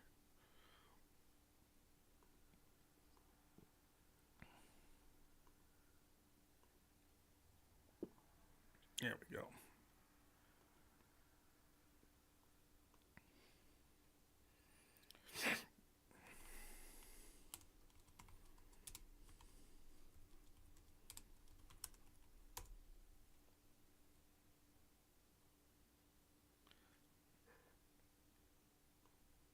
Go ambivalent bastard. Let's see you do a video. I swear, from this and from some of the people that were commenting on Jake Rattlesnake today from the Crucible community, do you all have any idea for strategy whatsoever? Actually, Rob, the Puerto Rican people love being pandered to, so you should make a video that just says, I'm sorry, we shouldn't have told that joke. Please consider voting for us. I'm sure that'll bring in the votes. Ay. Of course, maybe you don't like me saying that to you, ambivalent bastard, because maybe you're someone that likes being pandered to and doesn't like people challenging you. Women! Okay.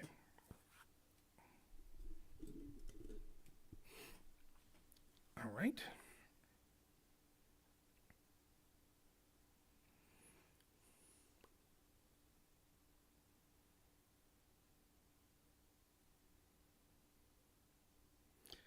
All right. There's a lot of talk in this election about how women need to reject Donald Trump and the Republicans. And why? Well, there's only one issue that Democrats are talking about, and that's abortion policy. So let's talk about it briefly. Roe v. Wade was actually a terrible court decision, not having anything to do with whether or not abortion should be legal, but because it sought to create law instead of interpret the law. The truth is there's nothing in the Constitution that would reference abortion, and therefore saying that there's a right to the abortion through the Fourth Amendment is just an incorrect statement. So it was correct to remove Roe v. Wade and give it back to the states, which happens to be Donald Trump's position. Despite the fact that Democrats are lying about it consistently, Donald Trump has not said that he would outlaw abortion all throughout this country, nor would he have the ability to do so via his pen or executive order. In fact, it will be up to your individual state. If you're really concerned about abortion policy, then make sure that you're voting for your state elections, because that's where your abortion policies will be resolved. Unless politicians in the federal government, in the legislative branch, decide to craft some sort of law. But Donald Trump said he will be outside of that and will allow it to be up to each individual state. Most states will allow some form of abortion.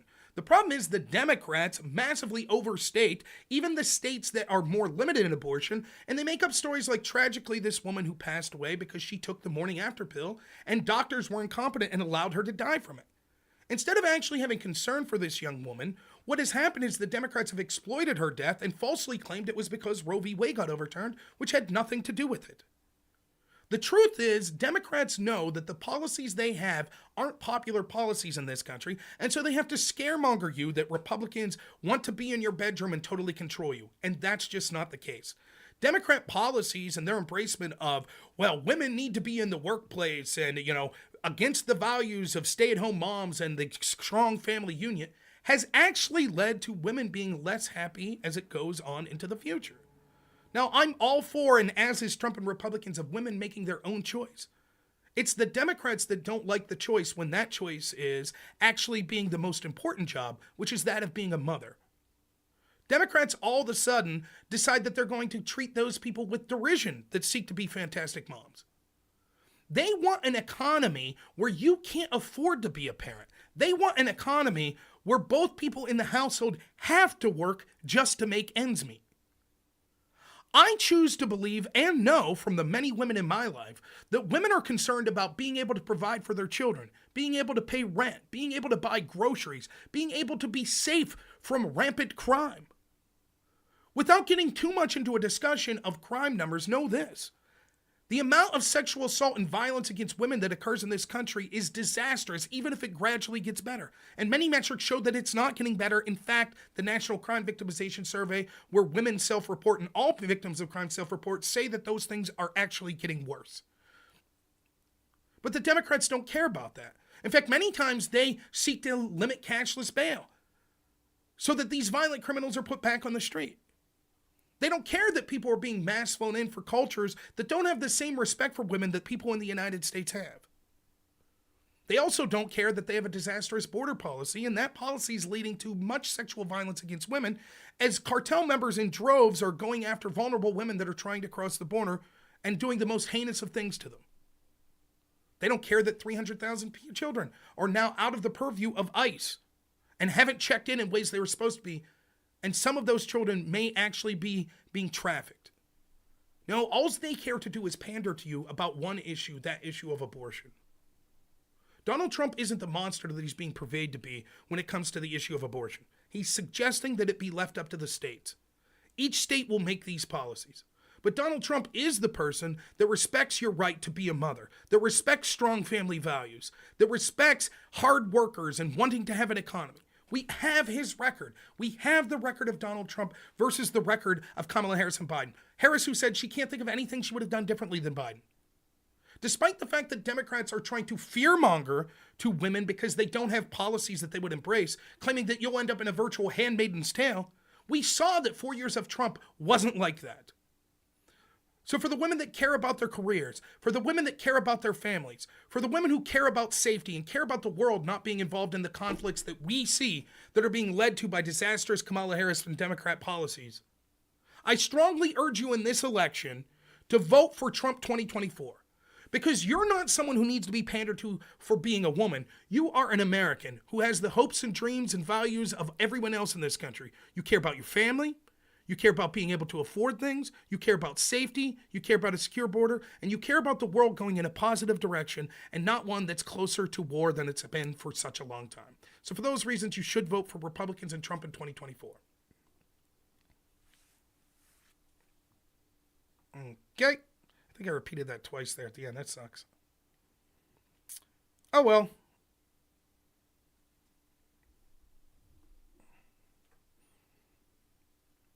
All right. Let's get that up.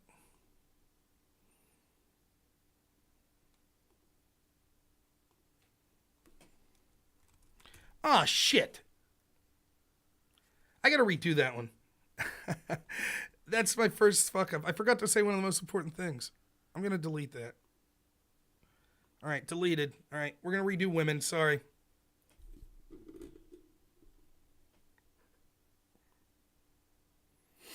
Shit, we'll try to tighten it up.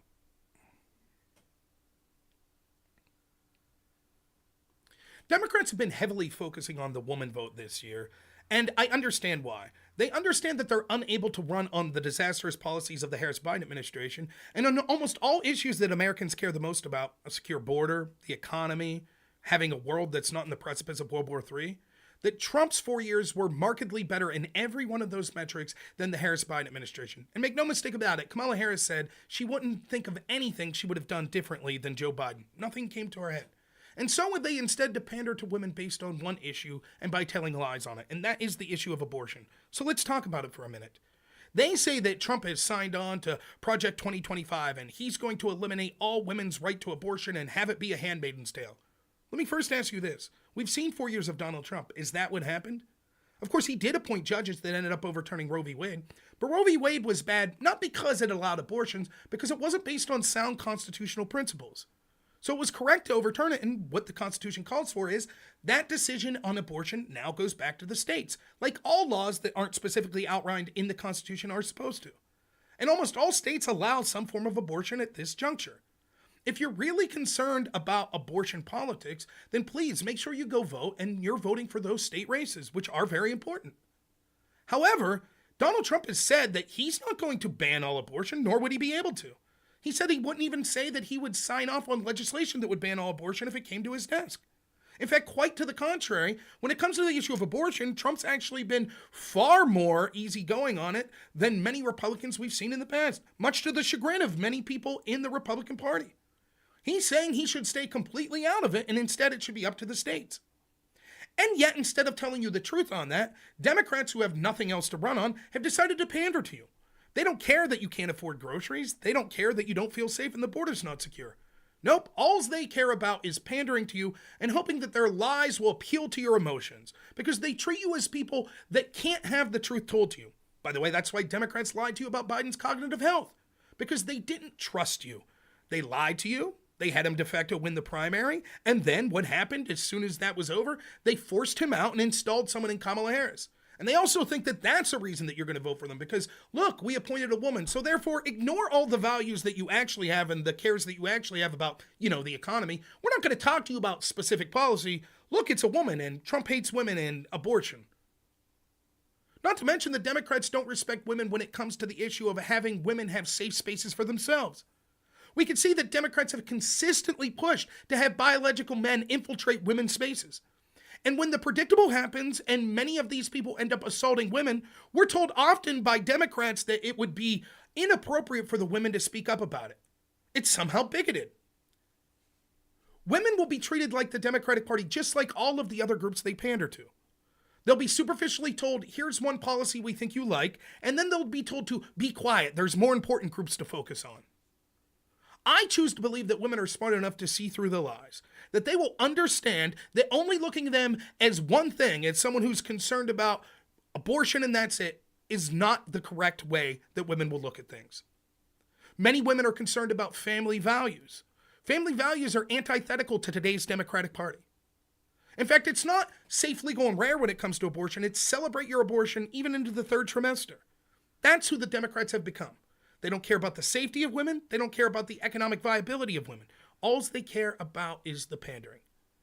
So if you're a woman, I assure you, the fear-mongering about Donald Trump and abortion is just that, fear-mongering. And it's designed to hide the fact that the policies of Democrats and Kamala Harris are terrible for your economy, are terrible for your security in the border, and are terrible for the ability of the world to not be on the cusp of another great war. So for all those reasons, despite what the Democrats tell you, you should vote for Trump in 2024 and you should vote for Republicans down ticket. They're not going to pander to you. They're just going to push policies that will be better for you and all Americans. Forgot to put that point about trans stuff. There we go. That's better. So that's one. I'll put down one time I had to redo one. Bummer. Shit, how long have I been going? An hour and a half. Man, I'm going to have to stop soon. I don't know if we're going to get to all the ones we want.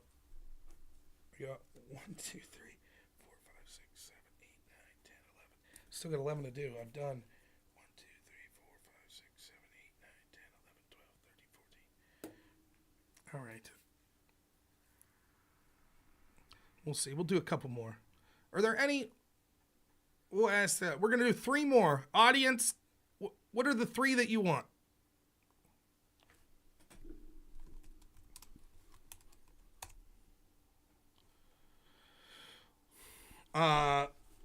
We got evangelicals, DeSantis Republicans. We could combine those two. Entrepreneurs, Jewish people, veterans, poor people.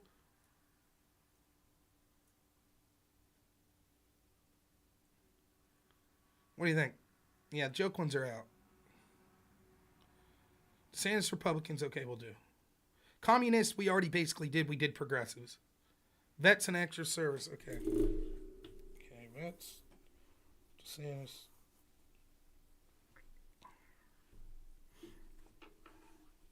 And one more. Dwarves. No, thank you. We'll do elves, but not dwarves.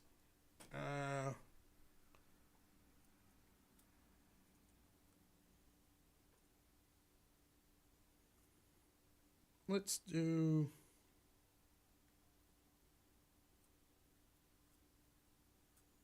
entrepreneurs. Okay. Cannibals. No thanks. Mermen. All right, let's do entrepreneurs.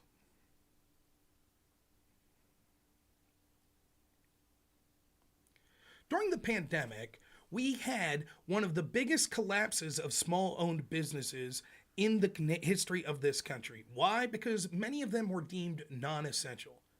The truth is, big government advocates in the establishment, in the face of that, the Democratic Party has zero respect for people that put in the sweat equity and their own resources into creating businesses that entrepreneurs do in this great country every day. Entrepreneurs make up the backbone of this country, employing so many Americans and leading to such innovation that it's made America the greatest country in the history of the world. And yet they're treated with disdain by Democrats who want to burden you with regulations, who want to have policies that will be easy for large corporations to adhere to, but very difficult for entrepreneurs and small business owners. In fact, we can see how these regulations have made it all but impossible for many people in my state of Pennsylvania to open up their own small businesses, particularly for the first time. No, instead, we see small businesses collapsing at record numbers. You were told if you were a small business that you had to close down, while corporations thrived during the pandemic. In fact, look at something like a hardware store. Local hardware stores around here closed, but you could still go to Home Depot. How did it make sense? Now we see Kamala Harris and the Democrats that want to do things like have taxes on unrealized gains. This would be devastating for business owners who would be unable to put those resources back into their business and would be punished for monies that they hadn't even earned yet. And yet, this is the policy of Kamala Harris. Makes sense, too. We've seen in recent years that the Democratic Party has become the party of the incredibly wealthy. And you might say, well, what about entrepreneurs that are incredibly wealthy? Then they would be better to go with Kamala Harris? Well, no. Many of those entrepreneurs want a free market system where they know that they'll be able to outcompete others and put in their own energy to make sure that they have a successful business. You see how Kevin O'Leary, a great entrepreneur, is actually talking about the difficulties of this environment under Kamala Harris's proposed plans and under the Harris-Biden administration that we see today. In fact, we could see with the cases against Donald Trump how entrepreneurs will be attacked if they actually have political views that are different from the Democratic Party. How can entrepreneurs focus in a world that is so unpredictable that they have no idea if they'll be called non-essential, that they'll be attacked for their political beliefs, that they'll have their unrealized gains be taxed, that will have increased taxes, they're being treated like the enemy, told that they always have to pay their fair share? Or maybe you're an entrepreneur that will be in one of the businesses that's accused of price gouging. Why is that accusation being thrown around? Because the disastrous policies of Kamala Harris and the Biden team and the Democrats in general have led to inflation. And instead of blaming themselves, they say, no, we'll blame entrepreneurs and businesses. That's the world we have to look forward to for entrepreneurs if we see a Harris administration going forward. The economy was better off for all people under Trump. Tax cuts were a boon, we're told, just for entrepreneurs and wealthy people. Not true. Even working class Americans also received relief on their taxes. But it certainly benefited great entrepreneurs that want to put money back into the system to benefit their communities and their companies. The border was more secure. The world was less on fire. So if you want to vote for a party that treats you with contempt and disdain, that will call you non-essential, that will say that you're always the problem to shirk the blame off their own disastrous policies, then by all means, vote for Kamala Harris and Democrats. But if you want a party that respects your hard work, one that will leave you keep more of your hard-earned wealth and put it back into your companies and your community, ones that won't shut you down, that will cut burdensome regulations and be better for the economy, the border, and world security overall, then I urge you to go out and vote for Donald Trump 2024 and the Republicans down ticket. Okay.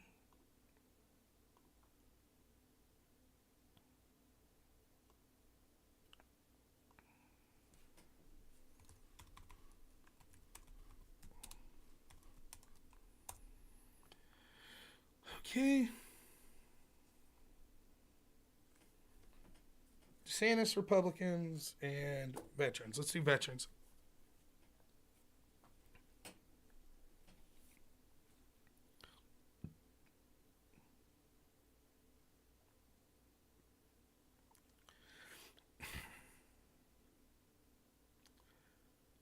Me and everyone else in this country owes a debt of gratitude that could never fully be repaid to every veteran and every active service member in this country.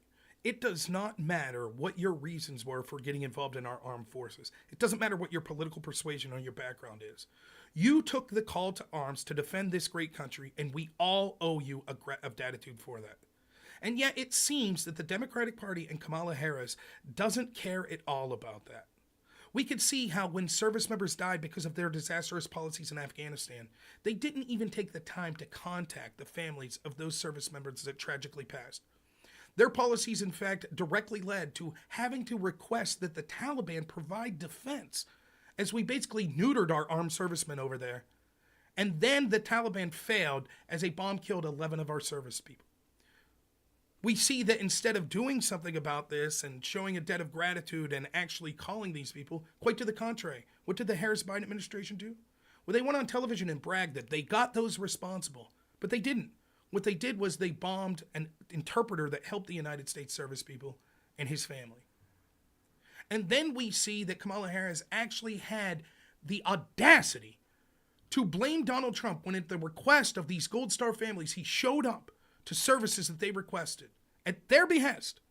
And Kamala Harris and the Democratic Party used that as a cudgel to go after Donald Trump, claiming that he didn't care about the service people.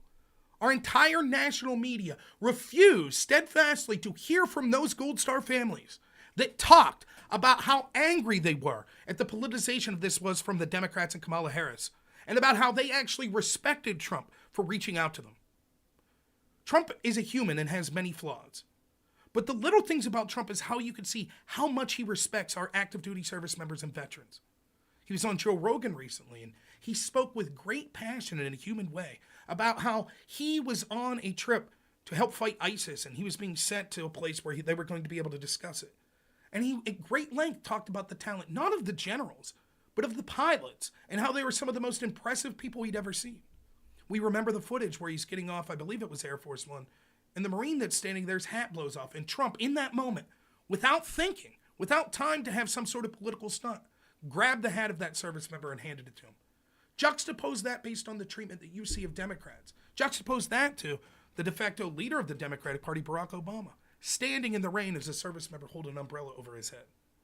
Look at the despicable condition of so many of our VAs around this country.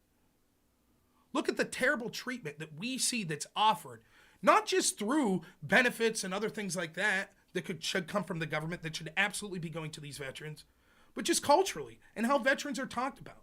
Which party respects them more? Which party honors them more? It seems more and more the flag that you fought for, that you defended so vehemently, is treated like a hate symbol in this country by Democrats and many of their allies. Donald Trump respects active duty service members. He respects veterans. He wants a world of peace through strength, where you're going to be less likely to be sent overseas to fight in disastrous wars. He wants a world where it's more secure back home, where your families are better off, where the border's more secure, where crime is dealt with more, where the economy is better off. All of these are things that our active service member and veterans care about. A vote for Kamala Harris is a vote for a party that treats you like disdain, that thinks that you're the oppressor, that you're the problem.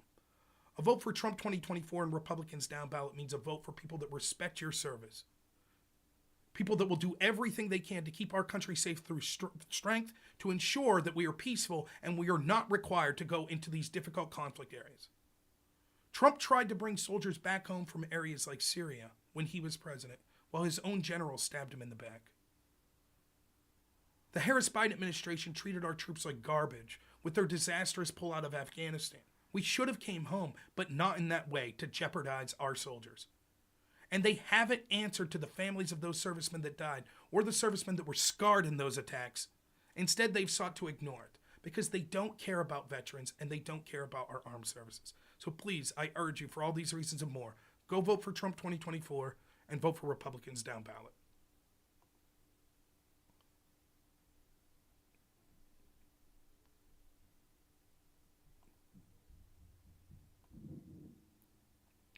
Almost done. We got one more.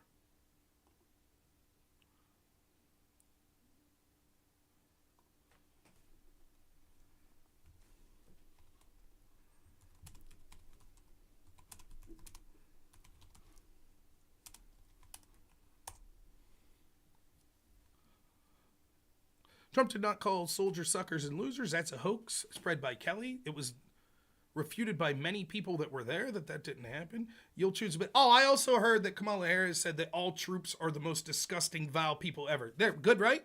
So she said it, right? You would say, what? So what? One person said that? It's hearsay? Yep, it is a hoax. Thanks so much for playing, Mr. Pickles.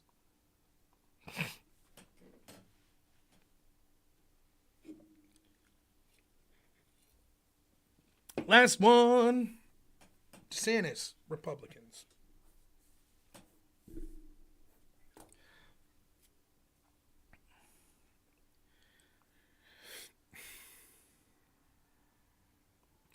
In the primaries, my primary choice that I wanted to win was Vivek Ramaswamy. And after that, I wanted Ron DeSantis. But my third choice, who was very close to the top two, was Donald Trump. I understand that passions flared during the primaries, and many people were upset about treatment they got from fans of each side's candidate and how they felt they were being talked to. And that's totally understandable. In particular, I've met a lot of Ron DeSantis fans who I myself am a Ron DeSantis fan, who feel that some of the things that were said were unforgivable when it comes to Donald Trump and the people that surrounded him. And there's a lot of conservatives in general that are considering not voting for Donald Trump because they don't feel he's conservative enough. In fact, they correctly point to the fact that in many ways, he has a lot of policies that are similar to the Democratic Party of 30 years ago. That's one of the reasons the Democrats 30 years ago should vote for Donald Trump, by the way. Because the Democratic Party of today is radical, and it's not the same as it was 30 years ago. But if you're a conservative, does that mean you should repudiate and reject Donald Trump and Republicans? I don't think so. I think that it is a race between two sides. It is one person versus another at this point. A third-party vote won't materialize into anything meaningful. And that this might be something that would be doable in an election where the stakes weren't this high. The truth is, though, a Kamala Harris presidency would be a disaster for many of the things that conservatives that don't like Trump, including DeSantis conservatives, would stand for. We'll see that they'll attack the First Amendment. So some of your very streamers and pundits that you hear that talk about the importance of conservative values would no longer have unfettered access to do so. It would be deemed disinformation. We would see crackdowns like we saw previously with the pandemic and with election security in 2020 and elsewhere, except it would be even worse this time. How would someone like Ron DeSantis ever achieve power if he had to rely on a narrative that was controlled by our mainstream media? We already see that they're going to call him just like an Austrian dictator and other words like fascist, just like they have Donald Trump, only he'll be worse. Just like J.D. Vance is told to be worse now. Why? Because he'll actually be someone that will be more charming to many people in this country than the boisterous Donald Trump. They understand that his policies will be a threat, just like the policies of Donald Trump, and he'll be maligned as such as well. Donald Trump has a lot of policies that conservatives and DeSantis supporters should actually support. If we don't get Donald Trump, then we're going to end up with at least 2 left-leaning Supreme Court justices. In fact, worse than that, they'll pack the court. They'll end the filibuster. Conservative values such as being pro-life will be thrown out the window. As the court is packed, the filibuster is removed, and abortion will be enshrined in this country in ways that will be difficult to ever return to. Illegal immigration will become rampant. Amnesty will be offered. They'll try to push to have statehood for places like D.C. and Puerto Rico. They'll try to ensure that Democrats win in perpetuity. And then where will our conservative values be? They'll have massive spending, even worse than the direct criticism of Donald Trump, which I understand. Fiscal conservatives have reason to be upset with the spending in the first Trump term. But make no mistake about it, the Democrats will be worlds worse. I understand that there are people that don't like the personality of Donald Trump. There's people that don't like his personal actions. I'm not here to argue that. But I would suggest that we're not voting for a person for their personality. I would suggest that as someone who's very small government as myself, I don't have an option at this point for the perfect candidate. What I do have is someone in Donald Trump who has surrounded himself with people that I respect. I think that Ron DeSantis is a big enough man, and many of these other conservatives, that they're going to reach out and be integral parts of Trump's administration if he wins.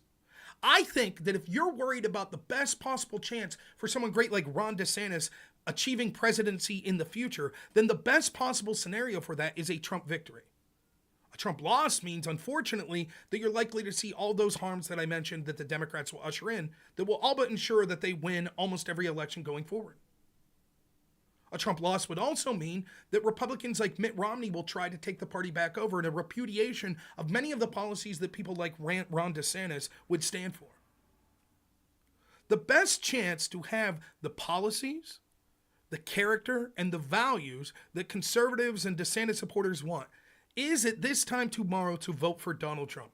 Despite the fact that you may be annoyed by some of his followers, despite the fact that you may feel that he treated Ron DeSantis unfairly, despite the fact you may feel that he treated other members of the Republican Party unfairly, or that he has policies that you feel are too left-leaning for your liking.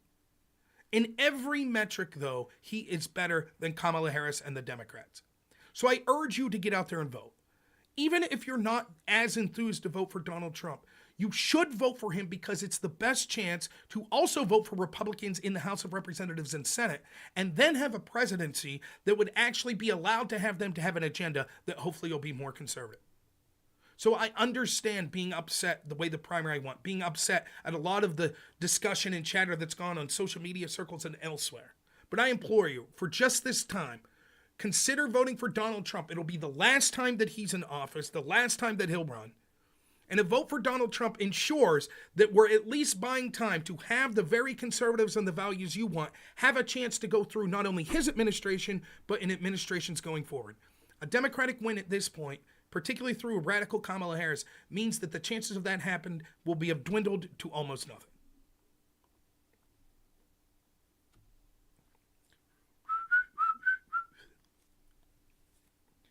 All right.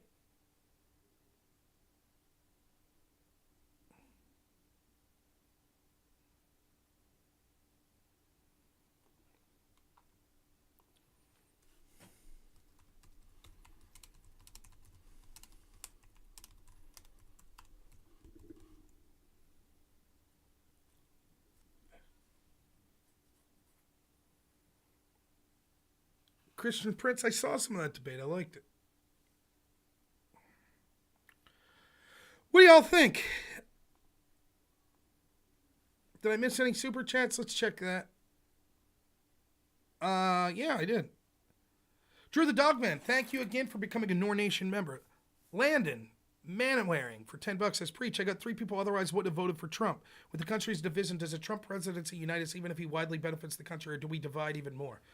I think it unites people that are tired of sort of the radical nature of the establishment, but it's certainly going to be more divisive for those people. For the people that are divisive, that are on the establishment side, they're going to get more divisive. Crisco for $10 says, why should I, as a non-citizen living in a different country who is a monarchist, vote for Trump? You shouldn't. Have a good night, Rob. Tomorrow will be wild. I agree. Tomorrow will be wild. So I'm going to have to upload these clips. It'll take me a while. I'm probably going to end the live stream here shortly, go down and talk to my wife for a while, and then come up and try to get these clips loaded as quickly as possible. Check my YouTube channel, and hopefully you'll be able to see those videos. Let me just ask you, is this something that people were interested in, to see my process of sort of how I come up with these videos? Did you think it sucks? It was boring to watch? Do you think I did a shitty job? Or do you think it was fun to watch? I did a good job? Or any combination thereof? Just before I leave here, get a sense in the chat, because I was missing most of the chat, I'll be honest, as I was doing that. I know this isn't everyone's cup of tea. I get that. People like to see me debating, having fun, and other things like that. That's right, Chris. You should not break the law to vote for Trump if you're not legally allowed to. I'll stand by that 100%. We could win the legitimate legal way. We don't need to break the law to do so. So, thanks. I'm glad you appreciate that name who is characters that I don't know how to pronounce. I appreciate that. Thank you. Thanks, Arcor. I'm glad you liked it. Oh, I should have made it. See, the problem is with coming out with things off the top of your head, you don't always get every great point. But, yeah, so apologies for that. But, yeah, I enjoy doing stuff like that. And, you know, it's sort of what I was trying to say in the discussion with Andrew Wilson earlier today. You don't have to change your beliefs. Was there anything I was saying there that doesn't go along with my core beliefs? Was I saying? Was I lying? Was I saying, oh, I'm going to change what I say to black people versus Hispanics versus entrepreneurs? No. Not at all. What percentage would I say World War III starts if she wins? I don't know. It's not negligible. I would say that it's not going to be above 50%, but it may be like 5-10%.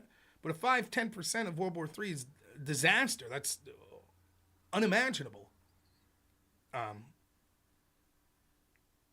Thanks, Charlie. I'm glad you appreciate it. So, all right, man. Well, here's the deal. We're gonna end the stream. I don't know. What do we got? We have 5 minutes. We could do a little karaoke song or something. If y'all wanted. If we get $30 in super chats from this point forward in the next 3 minutes, we'll do a karaoke song. Otherwise, I'm going to be out. And I'm going to get to work uploading these videos after I go down and talk to my wife for a minute. Please consider checking out my YouTube video or channel for these videos to be uploaded. Then I'm going to try to put them on X and try to share those as widely as possible, particularly tonight.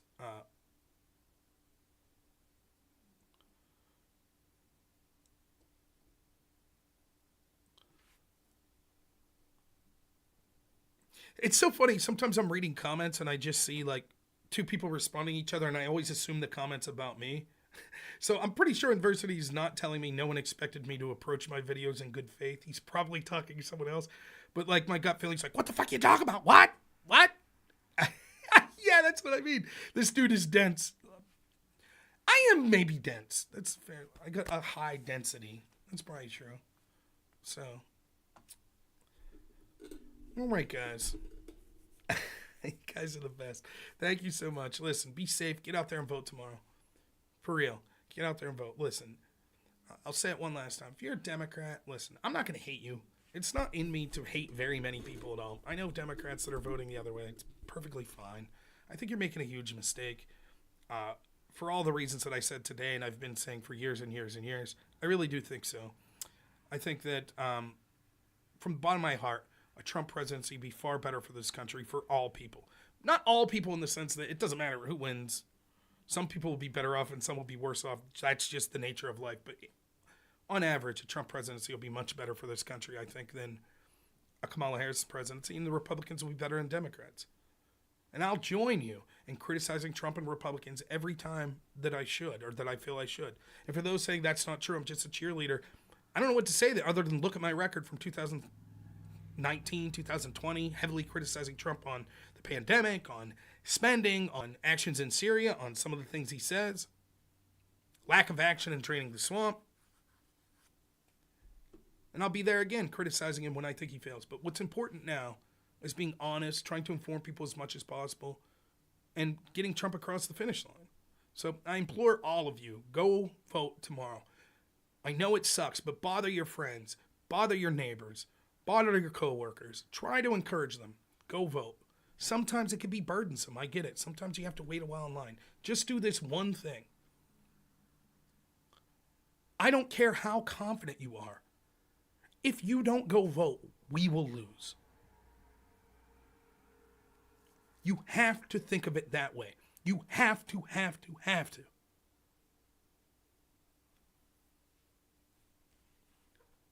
So please get out there and vote.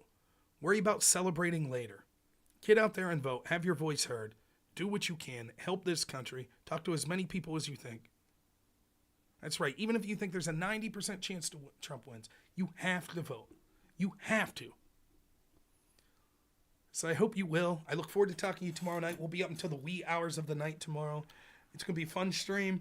We're going to keep positive even if things aren't looking good. But I'm optimistic. Even though I'm a pessimist, I'm an optimistic pessimist. So gut feeling still tells me that they're not going to leave Trump win. Head saying a lot of factors are going in his direction, though. We're not going to leave the bastards get us down. We're going to be in good spirits no matter what happens. So look forward to seeing you all tomorrow night. Check out my channel as I upload these videos tonight. Please consider giving them a share. I would really appreciate it. It would mean a lot to me. Thank you so much for all the donations. Thank you, Rogue, for a follow. And if you haven't, please subscribe to me on YouTube. It's free. We're almost at 10,000 subscriptions. It'd mean a lot to me to get there. So thanks so much, everyone. I'm going to head out and start uploading these videos. As always, have a good one.